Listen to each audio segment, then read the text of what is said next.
भगवान कहते हैं तत्रैकाग्रम मनः कृत्वा, ऐसे बैठ करके अब मन को एकाग्र करिए और यत चित्तेंद्रिय क्रिया। भगवान कहते चित्त को और सभी इंद्रियों को निष्क्रिय कर दीजिए। चित्त को और सभी इंद्रियों को निष्क्रिय करके अब मन को एकाग्र करिए। ऐसे बैठ गए ना, अब बैठ करके मन को एकाग्र करिए, एकाग्र करिए मन को। अब देखिए एकाग्र करिए मन को, ये बात कृष्ण भगवान कह दिए, भगवान कृष्ण ने ऐसा कह दिया। अब इसी बात पर विश्वास जमाने के लिए बढ़िया से और विश्वास हमारा जमे, इसी बात का हूबहू समर्थन भगवान श्री राम ने किया है, एकदम समर्थन है। चित्ते काग्र्याद्यतो ज्ञान मुक्तं समुपजायते। चित्ते काग्र्या, भगवान श्री कृष्ण कहते हैं तत्रैकाग्रम, राम भगवान कहते चित्ते काग्र्या, एक ही बात है। शब्द में हेर फेर लगता है लेकिन अर्थ एक है। अब जो बात श्री कृष्ण भगवान कह रहे हैं और जो बात भगवान श्री राम कह रहे हैं, चित्ते काग्र्या तत्रैकाग्रम, मतलब इस तरह से बैठ करके अब क्या करिए, मन को एकाग्र करिए। एकाग्र कहते हैं किसको? एक जोर अग्र बराबर एकाग्र। एक है क्या?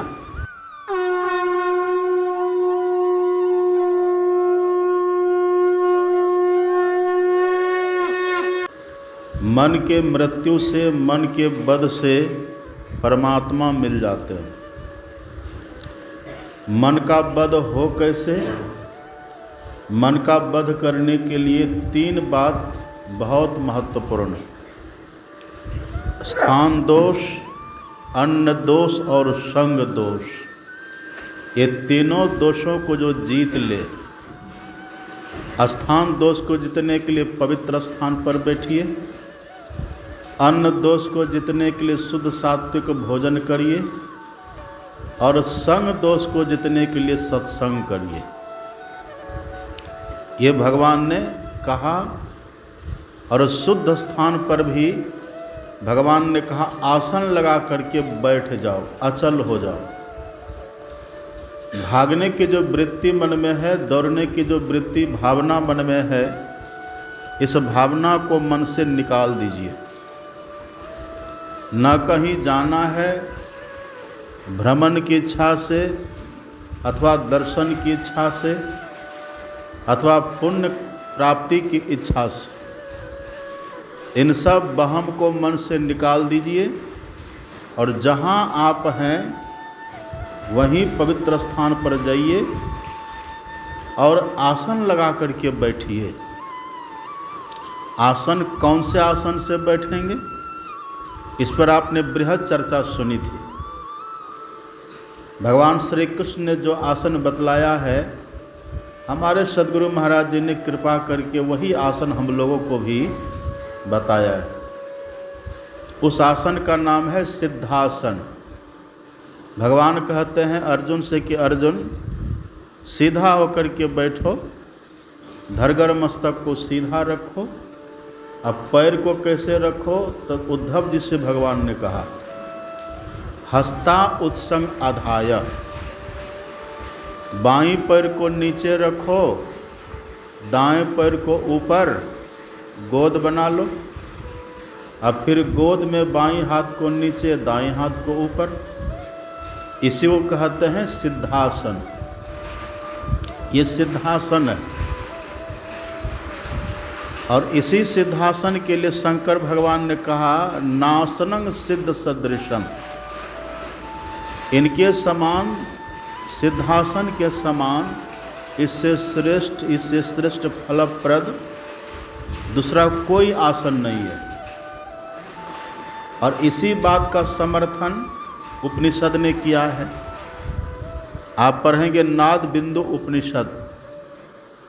नाद बिंदु उपनिषद के ऋषि कहते हैं सिद्धासने स्थितो योगी मुद्रांग संधाय वैष्णवीं शृणुयात दक्षिणे कर्णे नाद मंत्र गतम सदा।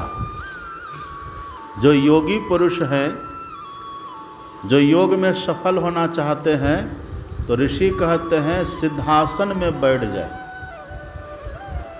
देखिए, सब महापुरुष की एक ही बात है, इन बातों को सुन करके आसन के प्रति श्रद्धा होती है। जिस बात को सभी महापुरुष समर्थित कर दे, सबका समर्थन मिले, उस बात के प्रति श्रद्धा स्वाभाविक है। तो जो आसन हमारे सद्गुरु महाराज जी ने हम लोगों को बतलाया है बैठने के लिए दीक्षा में, एक पैर को नीचे एक पैर को ऊपर, फिर गोद में एक हाथ को नीचे एक हाथ को ऊपर बैठने के लिए कहा है, वही आसन भगवान श्री कृष्ण ने कहा, वही आसन भगवान शंकर ने बतलाया और वही आसन उपनिषद ने भी कहा। इन सब बातों को सुन करके आसन के प्रति श्रद्धा हो जाती है, इसलिए मन में होता है कि इसी आसन से बैठें। जब भी बैठे तो इसी आसन से बैठें, बैठना तो है ही है, तो जैसे तैसे हम क्यों बैठें? बैठे तो जिस आसन से बैठने के लिए सभी महापुरुष कहते उस आसन से बैठें। ये बैठना भी पुण्य का काम है। अब अर्जुन ने पूछा भगवान से कि भगवान ठीक है, हम पवित्र स्थान में गए और वहाँ चटाई बिछाए, कपड़ा का आसन बिछा दिए, अथवा जिनके पास जो है आसन बिछा करके और धरगर मस्तक को सीधा किए, सिद्धासन लगा करके बैठ गए। इतना सब कुछ तो हो गया, अब हम करें क्या? इतना करके हम बैठ तो गए, अब बैठ करके हम करें क्या? तब भगवान ने कहा, अर्जुन उपविश्यासने युंजाद। उपविश्या का अर्थ होता है स्थिर होकर के। भगवान कहते आसन लगा लीजिए, अब स्थिर होकर के वहाँ बैठ जाइए, स्थिर हो जाइए। अब स्थिर होने के लिए भी जो उपाय करना पड़े, कल आपने सुना था ना, दोनों को स्थिर करना है। शरीर को स्थिर करके चलने से रोक करके बैठ जाना, तो चलना छोड़ के बैठिए, और दूसरा अंग प्रत्यंग हमारा न हिले, वैसी व्यवस्था कर लीजिए। मच्छर लगता है मसहरी लगा लीजिए, अथवा पतला कपड़ा ओढ़ लीजिए। मक्खी लगती है उससे बचिए, बिल्कुल स्थिर अचल हो जाइए। अब भगवान कहते हैं ऐसा बैठ करके अब क्या करिए? तत्रैकाग्रम मनः कृत्वा यत चित्तेन्द्रिय क्रिया। अर्जुन वहाँ बैठ करके मन को एकाग्र करो। क्या कह रहे भगवान? सब सुन रहे ना मेरी बात? छटपटी छोड़िए, अब छटपट करना छोड़ दीजिए, शांत होकर बैठिए, पानी तानी मत पीजिए कोई भी। भगवान कहते हैं तत्रैकाग्रम मनः कृत्वा, ऐसे बैठ करके अब मन को एकाग्र करिए। और यत चित्तेन्द्रिय क्रिया, भगवान कहते चित्त को और सभी इंद्रियों को निष्क्रिय कर दीजिए। चित्त को और सभी इंद्रियों को निष्क्रिय करके अब मन को एकाग्र करिए। ऐसे बैठ गए ना, अब बैठ करके मन को एकाग्र करिए, एकाग्र करिए मन को। अब देखिए, एकाग्र करिए मन को, ये बात कृष्ण भगवान कह दिए, भगवान कृष्ण ने ऐसा कह दिया। अब इसी बात पर विश्वास जमाने के लिए बढ़िया से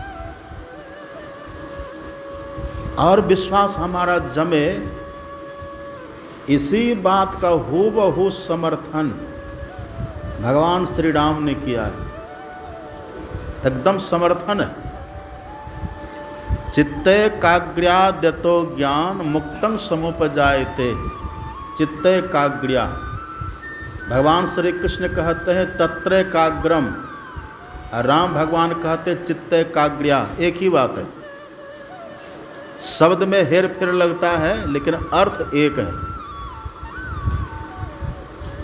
अब जो बात श्री कृष्ण भगवान कह रहे हैं और जो बात भगवान श्री राम कह रहे हैं, चित्ते काग्र्या तत्र एकाग्रम, मतलब इस तरह से बैठ करके अब क्या करिए, मन को एकाग्र करिए।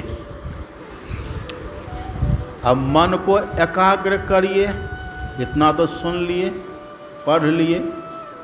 अब एकाग्र कहते हैं किसको? पेंच खुलना चाहिए ना, घुंडी खुलनी चाहिए। एकाग्र कहते हैं किसको?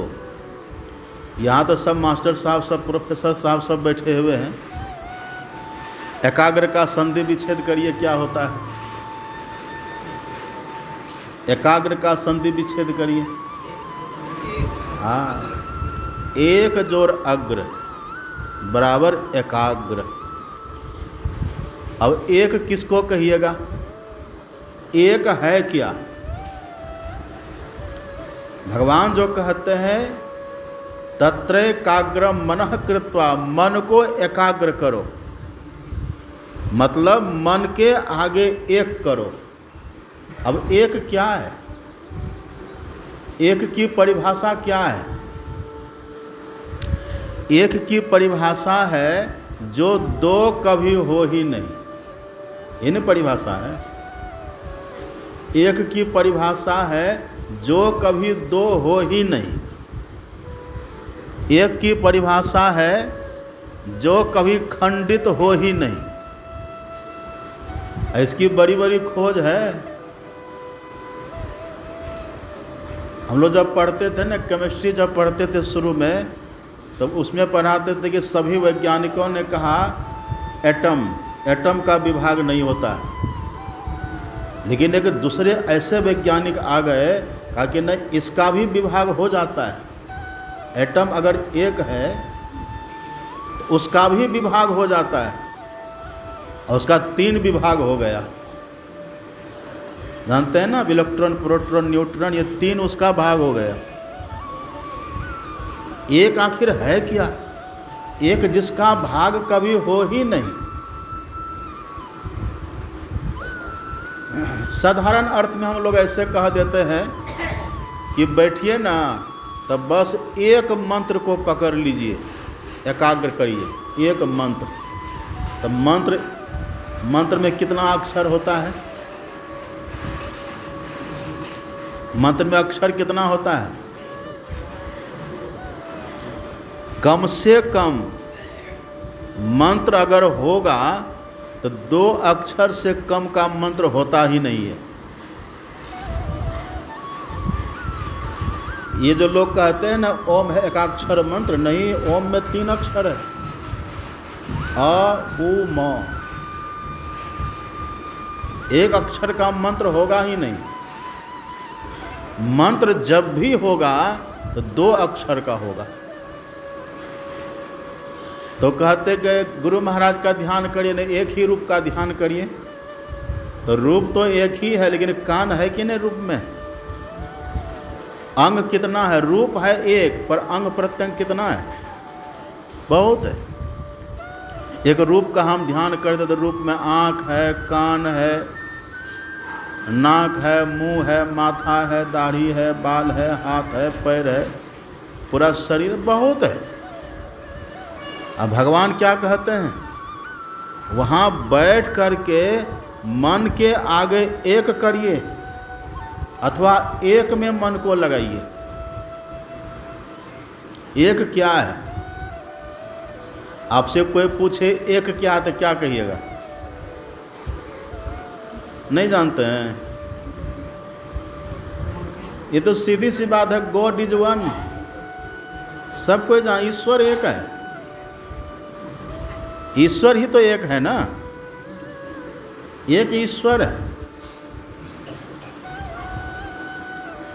अब भगवान जो कहते हैं तत्र एकाग्रह मन कृत्वा, वहाँ मन को एकाग्र करिए, मतलब मन को वहाँ भगवान में लगाइए, क्योंकि भगवान ही एक है। भगवान एक है, माया तो बहुत है, माया बहुत है, भगवान एक है। भगवान मतलब ब्रह्म एक है। अब है एक ब्रह्म में, एक भगवान में।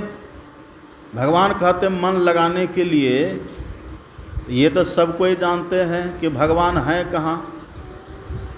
भगवान के पास मन पहुँचता है, भगवान के पास मन जाएगा तो फिर कैसे मन लगेगा भगवान में? हम ये जानते कि एक भगवान ही है, दूसरा कोई एक है नहीं, एकमात्र भगवान है। अब भगवान में ही मन लगाने के लिए, इसका भाव तो यही हुआ। अब भगवान के पास मन जाता है, यतो वाचो निवर्तन्ते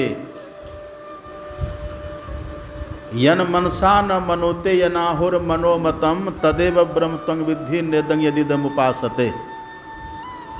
जो मन से मनन नहीं किया जाता वो ब्रह्म है, मतलब जहाँ मन पहुँच ही नहीं सकता है, जहाँ मन जा नहीं सकता है, वो है भगवान। तो फिर ये क्यों कहते हैं ब्रह्म में मन को लगाइए, भगवान में मन को लगाइए, जब मन वहाँ जा ही नहीं सकते। अब देखिए इसका उत्तर वेद, भगवान वेद में इसका उत्तर लिखा हुआ है। ब्रह्म का, भगवान का दो रूप है। ऐसे तो कहीं कहीं ब्रह्म का 7 रूप है। हमारे सदगुरु महाराज ने 7 ब्रह्म का वर्णन किया है पदावली में। ब्रह्म सच्चिदानंद अरुवासनात्मक, मनोमय, ज्ञानमय तथा प्राण आत्मक, ये 7 प्रकार का ब्रह्म है, वो अलग है। लेकिन यहाँ वेद भगवान कहते हैं 2 ब्रह्म होता है। एक ब्रह्म उनको कहते हैं जिसमें मन को हम लगा सकते हैं, उसको कहते हैं अनोरणीयाम ब्रह्म। क्या कहते हैं? जिसमें हम मन को लगा सके उसको कहते हैं अनोरणीयाम ब्रह्म। तो एक है अनोरणीयाम ब्रह्म और एक है महतो महियान। अनोरणीयाम और महतो महियान 2 ब्रह्म है। पहले जिनको अनोरणीयाम ब्रह्म मिलता है उन्हीं को महतो महियान। महतो महियान का मतलब है पूर्ण ब्रह्म परमात्मा। पूर्ण ब्रह्म परमात्मा उनको मिलेंगे जो पहले अनोरणीयाम ब्रह्म में मन को लगाएंगे। सुन रहे बात? कहाँ लगाएंगे मन को? उनका नाम ही है अनोरणीयाम। अनोरणीयाम मतलब अणु से अणु। अनोरणीयाम का मतलब होता है अणु से अणु, और अणु से अणु कहने का मतलब ही है वही जो सबसे छोटा। और सबसे छोटा कहने का मतलब जिसका विभाग हो ही नहीं। सुन रहे मेरी बात? लिख रहे, लिखिए मत, ये सुनिए, इधर दिमाग में लिखिए ना। अणु से अणु, अनोरणीयाम का अर्थ होता है छोटा से छोटा, और महतो महियान का अर्थ होता है बड़ा ते बड़ा। इसी बात को कबीर साहब कहते हैं ना, बड़ा ते बड़ा, छोटे छोटा, मिही ते सब लेखा, आ सबके मध्य निरंतर साईं दृष्टि दृष्टि सो देखा। तो अनोरणीयाम, अनोरणीयाम का अर्थ होता है अणु से अणु, और अणु का अर्थ होता है छोटा, और अणु से अणु का अर्थ होता है जिससे छोटा कोई हो ही नहीं, जिससे छोटा कोई नहीं हो। इसका सीधा अर्थ है जिसका विभाग नहीं हो सके। ये जो बाल देख रहे हैं, बाल, इस बाल का विभाग हो जाता है। और लोग कहते हैं बाल के खाल निकालते हैं। बाल के खाल की बात सुने हैं कि नहीं? अब बाल का भी विभाग होता है, बाल का विभाग। और संतवाणी में तो बाल के 1000 भाग करने तक की बात है। सहस भाग एक बाल बराबर। सहस का मतलब क्या होता है? 1000। बाल के 1000 भाग का मतलब क्या? लंबा बाल ले लीजिए, जिसको काट दीजिए ऐसे ऐसे, वो बाल लीजिए और उसको बांस की तरह चिड़िए। बांस कैसे चिड़ते हैं? उसको बांस की तरह चिड़िए, वो एक भाग होगा। आधा को फिर लीजिए, उसको फिर बांस की तरह चिड़िए। चिड़ पाइएगा? कितना कठिन है। हाँ, लेकिन अभी ऐसा औजार है, विज्ञान बहुत विकसित है ना अभी हम लोगों का, वो ये सब असंभव नहीं है, कर लीजिए। लेकिन मन के आगे जो रखना है, जहाँ मन को लगाना है, भगवान कहते वो एक है, वही एक है अनोरण्याम ब्रह्म। उससे छोटा कुछ हो ही नहीं सकता है। इलेक्ट्रॉन, प्रोटॉन, न्यूट्रॉन, उसके सामने सब बहुत बड़ा है। समझिए, वहाँ लगाना है मन को। भगवान कहते हैं चित्ते काग्र्या, भगवान कहते तत्रे काग्रहम मनः कृत्वा। अर्जुन, वहाँ पर एक में मन को लगाओ। एक है वही अनोरण्याम ब्रह्म। अब इसी बात को देखिए सूरदास जी ने कितना अच्छा कहा है। सूरदास जी से पूछा कि सूरदास जी, ये ब्रह्म कहाँ है? जो अनोरण्याम ब्रह्म है, जिसमें मन को लगाना है, ये ब्रह्म है कहाँ? सूरदास जी ने बहुत अच्छा कहा, नयन नासिका अग्र है तहाँ ब्रह्म को वास। ब्रह्म का मतलब क्या? परमात्मा। ऐसे देखिए, ऐसे आपसे कोई पूछे परमात्मा कहाँ रहते तो क्या कहिएगा? परमात्मा कहाँ रहते, ईश्वर कहाँ रहते हैं? ऐसे तो सर्वव्यापक है, सब जगह है, सर्वव्यापक है, लेकिन उनकी निजी सत्ता, प्योर सत्ता, शुद्ध सत्ता कहाँ है? शुद्ध सत्ता कहाँ है ईश्वर की? उसको कहता है निशब्दम परमम पदम। निशब्दम परमम पदम। निशब्द को परमात्मा का परम पद कहा गया। वो परमात्मा का निज खास परम पद है निशब्द। और निशब्द कहने का मतलब क्या है? निशब्द से नीचे है शब्द, और शब्द से नीचे है प्रकाश, और प्रकाश के नीचे है अंधकार। तो हम और आप अभी कहाँ हैं? अंधकार में। अब परमात्मा कहाँ है? निशब्दम परमम पदम। तो सदगुरु महाराज इसी बात को लिख देते हैं, तू उतरी पर्योत्तम माही। अब पीव मतलब परमात्मा निशब्द में, पीव निशब्द में, याही ते परगयो दूर चलो निशब्द में। तो परमात्मा का मूल वास कहाँ है? ईश्वर का मूल निवास कहाँ है? हाँ, निशब्दम परमम पदम। लेकिन सूरदास जी क्या कहते हैं? नयन नासिका अग्र है तहाँ ब्रह्म को वास। ये कौन सा ब्रह्म है? ये है अनोरण्याम ब्रह्म, जिसमें भगवान कहते, वक्ता कह रहे थे, अरे भगवान के लिए नियम की जरूरत नहीं है, प्रेम की जरूरत है। नियम लाने से ना उलझन हो जाता, झंझट हो जाता, जो भगवान मिलने वाले होते हैं दूर भाग हो जाते हैं। भगवान से भी बड़े बड़े बयान देने वाले आजकल लोग हैं।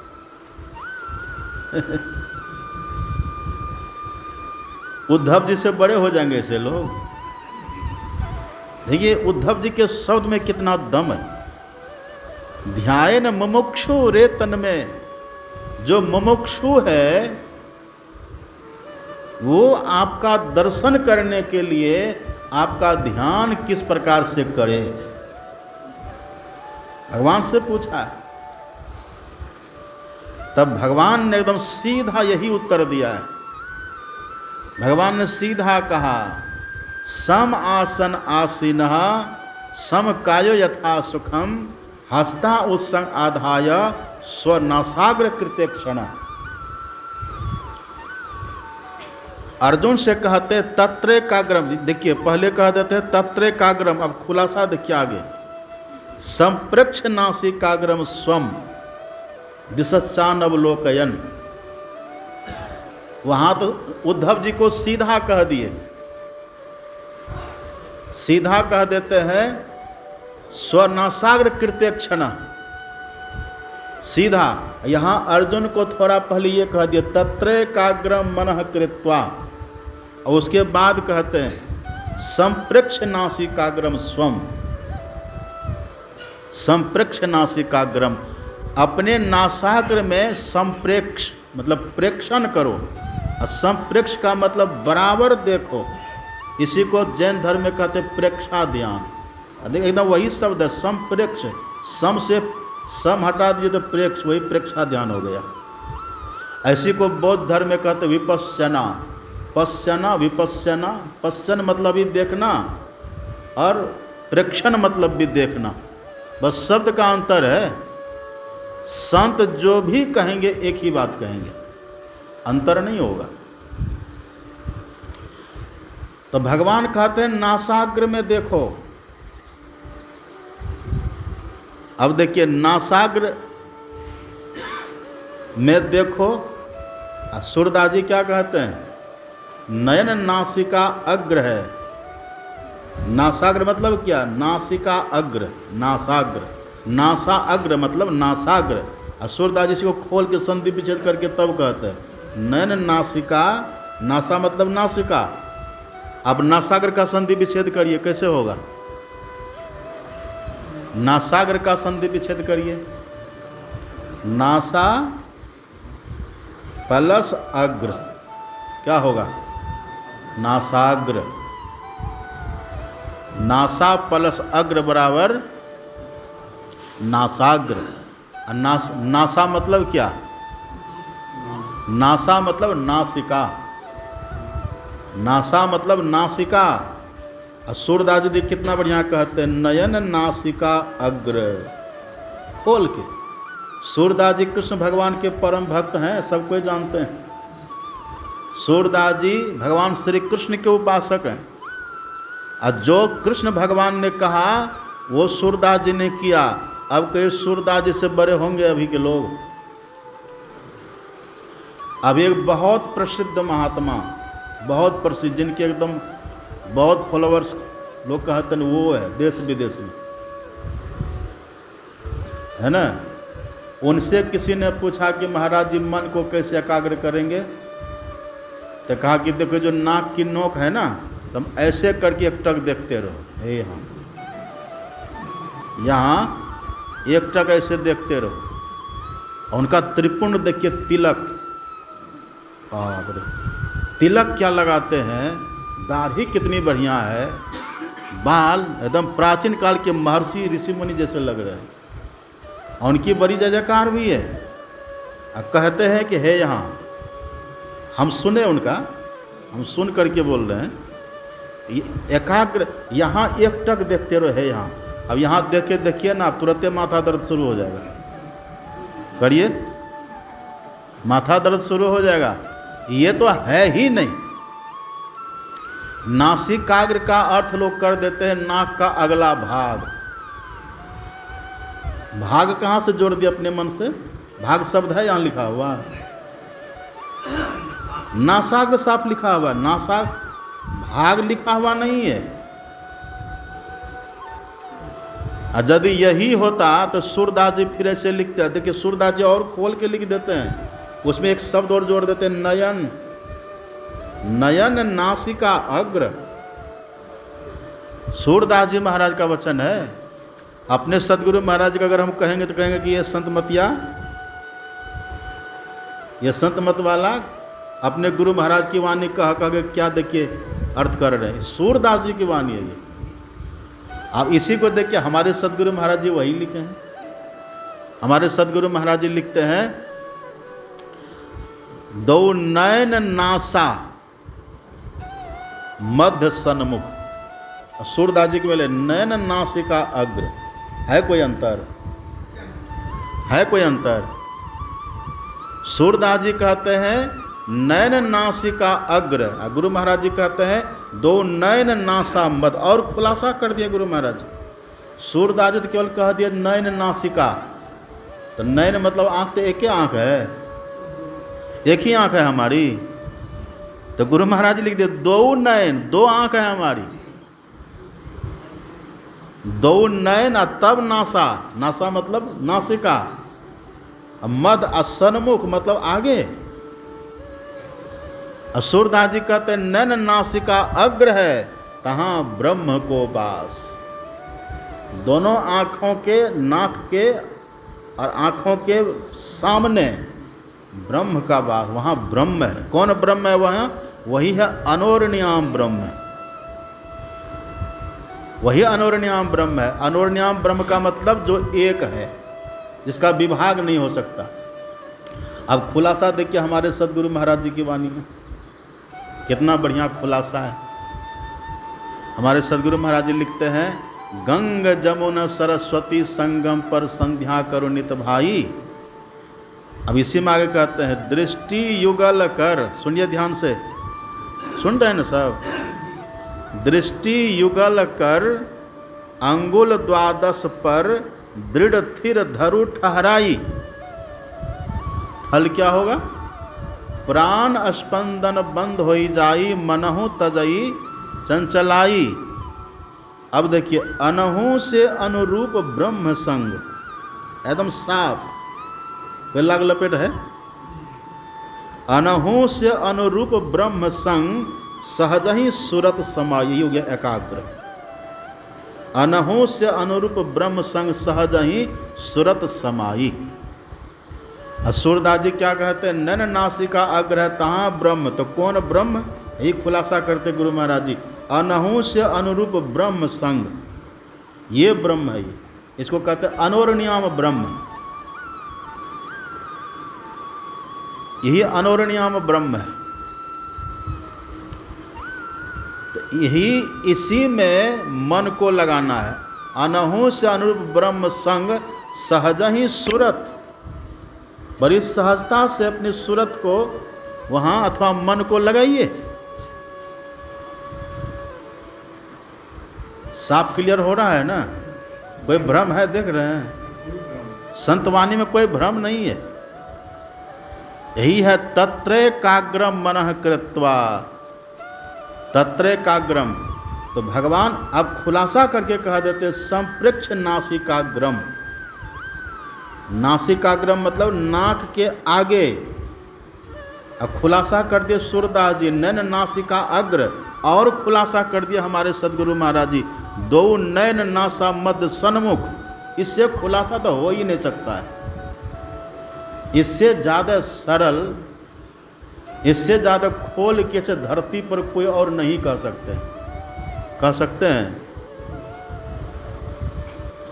भगवान ने सूत्र दिया संप्रेक्ष नासिकाग्रम, भगवान ने सूत्र दिया, सूरदास जी ने खुलासा किया नयन नासिका अग्र है। जो थोड़ा बहुत कसर था वह भी ससर गया सदगुरु महाराज की वाणी में। दो नयन नासा मध्य, इसमें तो कुछ है ही नहीं बचा हुआ। ये पूरा भजन भेद है, ये पूरी दीक्षा है ये। लेकिन है पूरी दीक्षा, फिर भी इसको वो समझेंगे जो पहले दीक्षा लिए। जो दीक्षा नहीं ली है वो समझ जाएंगे। भेद यह गुप्त पाना किसी ग्रंथ से, है असंभव समझ लो किसी संत से। है असंभव, कठिन नहीं। कठिन होता तो समझ जाता, असंभव। नहीं होगा। बिन दया संतन की में ही जानना इस राह को, हुआ नहीं होता नहीं वो होनहारा आए नहीं। एक बात आप जानते हैं, इस बात को तो संत मत के ही मंच पर खुलासा कहा जाता है, नहीं तो इस बात को बहुत छुपा करके रखने की आज्ञा है, बहुत छुपा करके। इसको छुपाने की बात है। कितना छुपाने की बात है? देखिए, एक संत हैं अपने यहाँ, संत दुलन दास जी महाराज।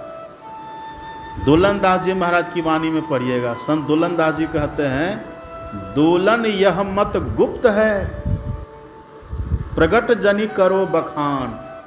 वो मना करते हैं, दुलन दास जी कहते मना करते हैं। और अपने सदगुरु महाराज जो टिप्पणी लिखे हैं ना, श्री गुरु पदनख मणिगण ज्योति सुमृत दिव्य दृष्टि दिया हो यह होती, ये 5वीं चौपाई है रामचरित्र मानस सार सत्य की। उसकी व्याख्या में पढ़ेगा सदगुरु महाराज जी ने क्या लिखा है।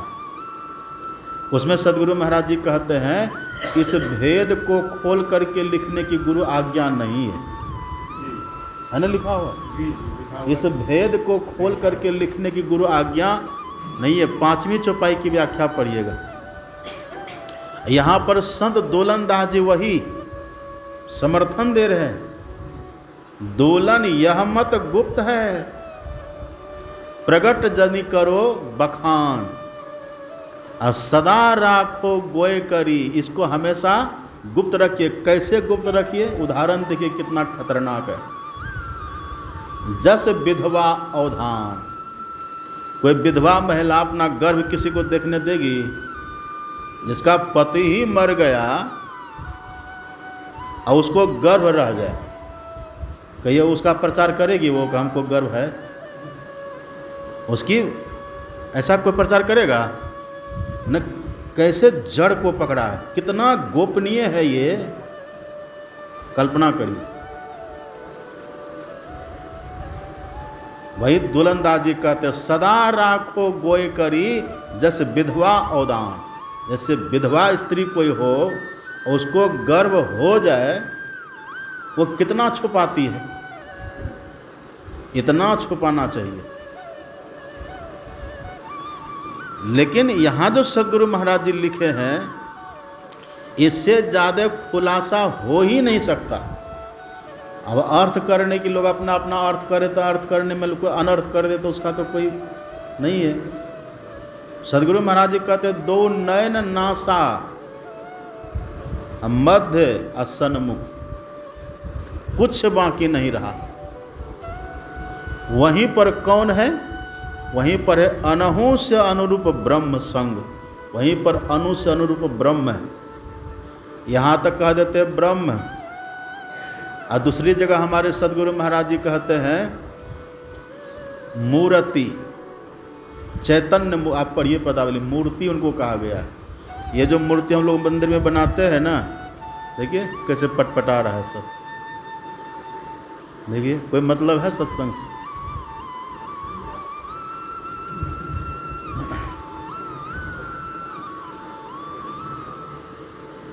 श्री सदगुरु महाराज की जागा महादेव।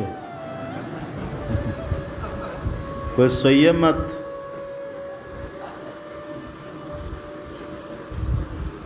देखिए, एक तो मूर्ति हम लोग बनाते हैं ना मंदिर में, लोग ईंट पत्थर की मूर्ति बनाते हैं या फिर मिट्टी की मूर्ति बनाते हैं, पाषाण की मूर्ति बनाते हैं, कोई धातु की मूर्ति बनाते हैं।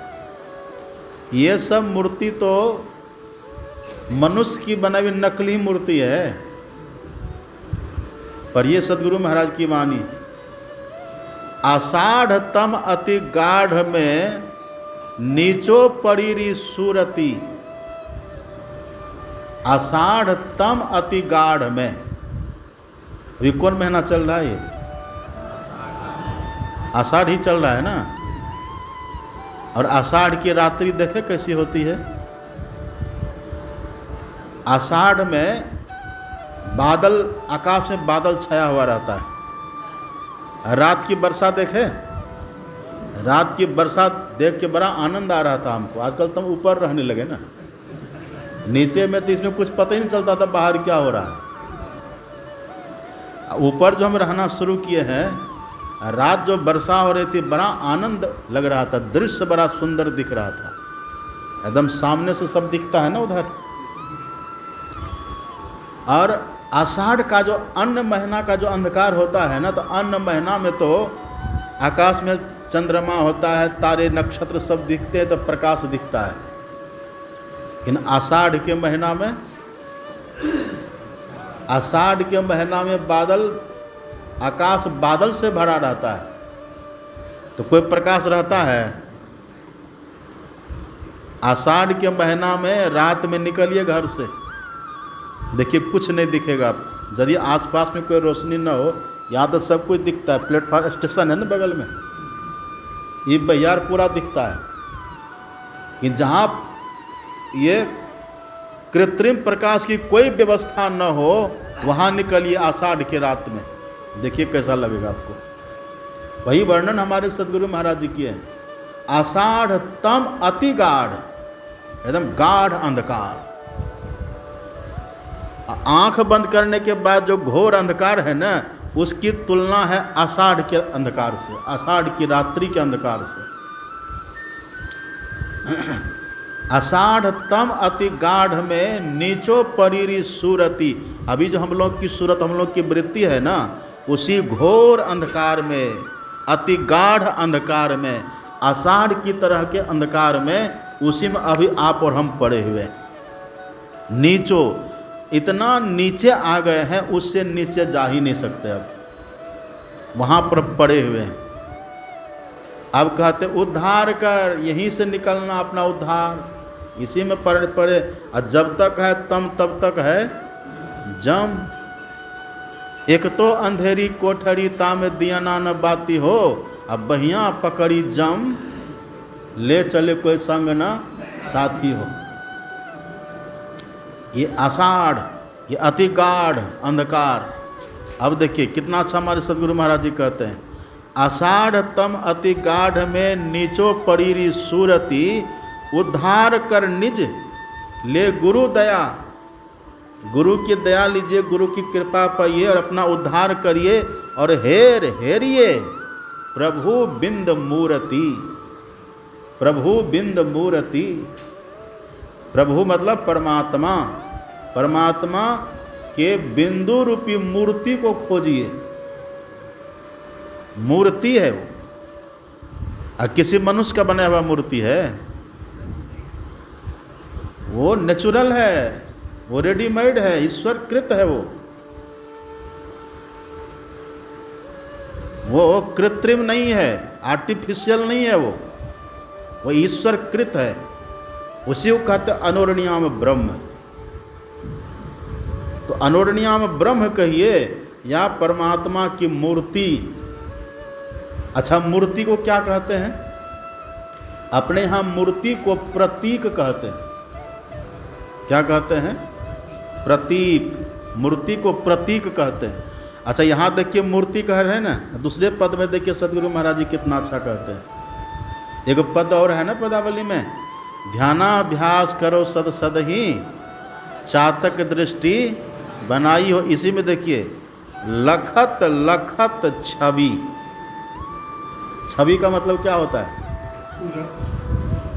फोटो, वही मूर्ति, छवि। कहते ना गुरु महाराज की छवि है ये। सूरत, हाँ छवि मतलब वो भी हुआ है ना, छवि।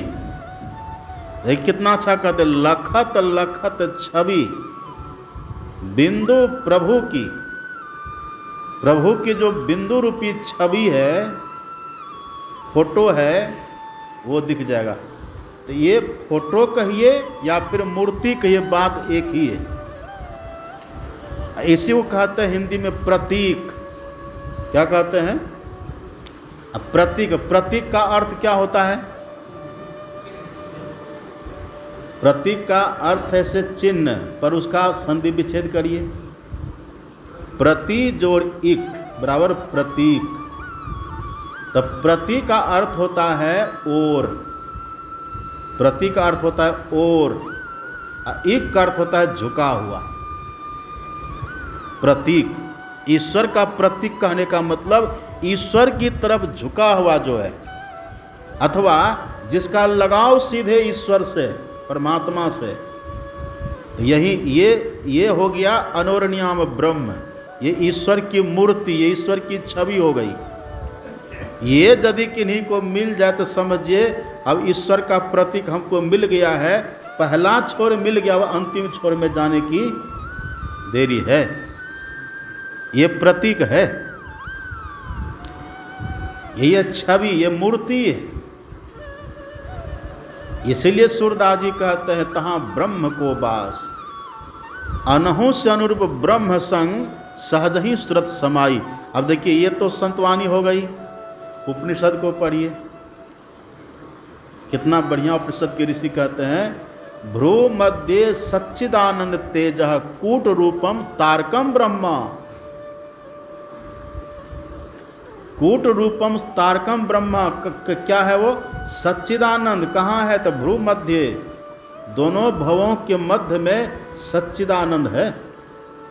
और सच्चिदानंद का कहने का मतलब स्वयं सच्चिदानंद घन रामा, अज विज्ञान रूप बलधामा।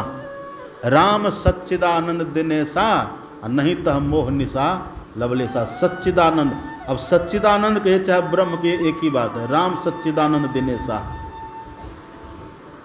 एक ही बात है ना। यही एक ही बात उपनिषद के ऋषि का वचन, ये मंडल ब्राह्मणोपनिषद में लिखा हुआ है।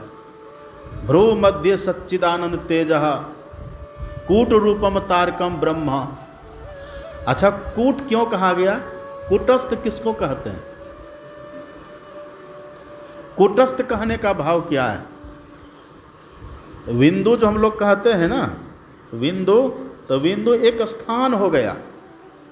और हम लोग पढ़ते भी हैं ना, बिंदु कहने का मतलब एक ऐसा स्थान जो स्थान तो है पर उसका परिमाण नहीं है, उसका नाप नहीं, यही ना कहते हैं।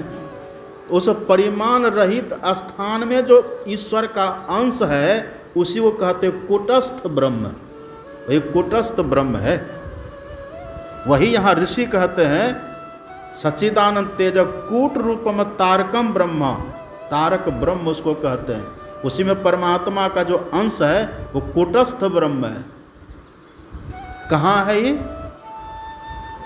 भ्रू मध्य। अब यहाँ थोड़ा और भ्रम हो गया। क्या भ्रम हो गया? जब जाके घर में पढ़िएगा ना, वहाँ पढ़िएगा बाबा कहे थे नैन नासिका अग्र है, आँख की बात कहे थे, मतलब आँख और नाक के आगे। यहाँ तो कहते भ्रू, तो भ्रू तो यहाँ न है, भ्रू तो यहाँ है, आँख उससे नीचे है। तो जब आप ये दोनों बात को पढ़िएगा ना, नैन नासिका अग्र है, और फिर ये जब पढ़िएगा भ्रू मध्य, तो भ्रम हो जाएगा। केवल यही मंडल ब्राह्मणोपनिषद के ऋषि का तो ऐसा नहीं। अब सांडल्योपनिषद पढ़िए, सांडल्योपनिषद के ऋषि कहते विद्वान समग्र शिरो नासाग्र दृग भ्रू मध्य, वो दोनों कह देते हैं। दृग मतलब क्या? दृग मतलब दृष्टि, आँख, अब भ्रू, तो आँख और भ्रू दोनों कह देते हैं। धरणी दास जी महाराज की वाणी पढ़िए, वो कहते धरणी निर्मल नासिका निरखो नैन के कोर। वो कहते नैन आँख के कोर को देखिए। उपनिषद के ऋषि कहते भ्रू मध्य। ये अलग अलग हो गया ना। अब इसमें भी लोगों को भ्रम हो जाता है कि एक कहते कि यहाँ दोनों आँखों के, एक कहते कि नैन आँख के कोर में देखिए, एक कहते हैं कि यहाँ भ्रू के मध्य में, दोनों भवों के बीच में देखिए। इसमें भी लोगों को भ्रम हो जाता है। ये भ्रम बड़ा खतरनाक है। और यदि जरा सा भी इसमें भ्रम रह गया तो ध्यान नहीं बनेगा, फिर इसी भ्रम में आप रह जाएंगे। और जैसे संशय हुआ, असंशयवताम मुक्ति संसाविष्ट चेत साम न मुक्ति जन्म जन्मांतो। तस्मात् विश्वास मापनुयात्। अगर जरा सा भी भ्रम हो जाएगा तो कभी मुक्ति नहीं मिलेगी। तो एक एक सब बात के प्रति जो भ्रम है ना हमारे दिमाग में, उस भ्रम को खोलना चाहिए।